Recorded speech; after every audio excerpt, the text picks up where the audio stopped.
Hello बहनों, राधे राधे। हमारे YouTube channel पर आप सभी का स्वागत है। आप लोग कैसे हैं? हम तो अच्छे हैं। आशा करते हैं आप लोग भी अच्छे होंगे, स्वस्थ होंगे।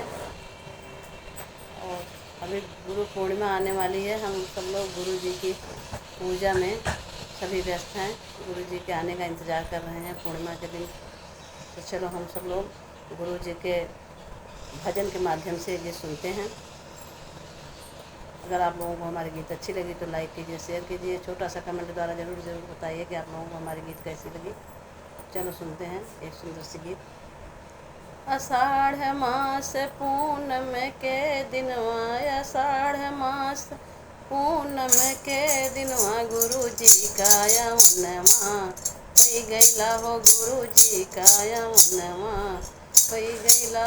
आषाढ़ मास पूनम के दिन, आषाढ़ मास पूनम के दिनवा, गुरु जी का यवनमा होई गैला, गुरु जी का यवनमा होई गैला।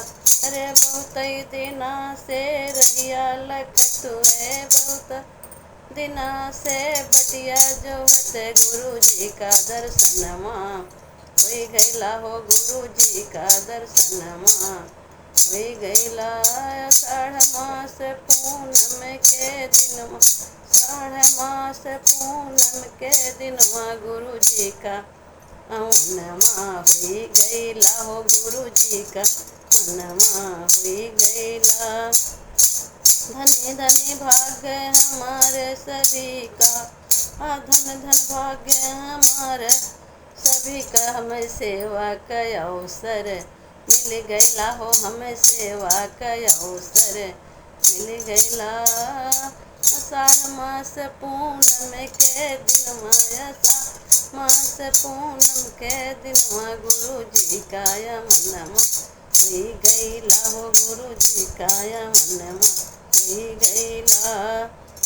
अरे माई बाप भगवान के ऊपर, माई बाप भगवान के ऊपर, गुरु जी का दर्जा मिल गैला हो, गुरु जी का दर्जा मिल गैला।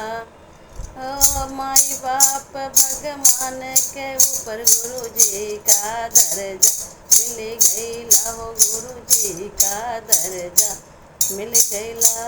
आषाढ़ मास पूनम के दिन, आषाढ़ मास पूनम के दिन, गुरु जी का यवनमा होई गैला हो, गुरु जी का यवनमा होई गैला। आषाढ़ मास पूनम के दिन, आषाढ़ मास पूनम के दिन, गुरु जी यवनमा होई गैला हो, गुरु जी का यवनमा होई गैला। गुरुदेव भगवान की जय। रक्षा करो महाराज।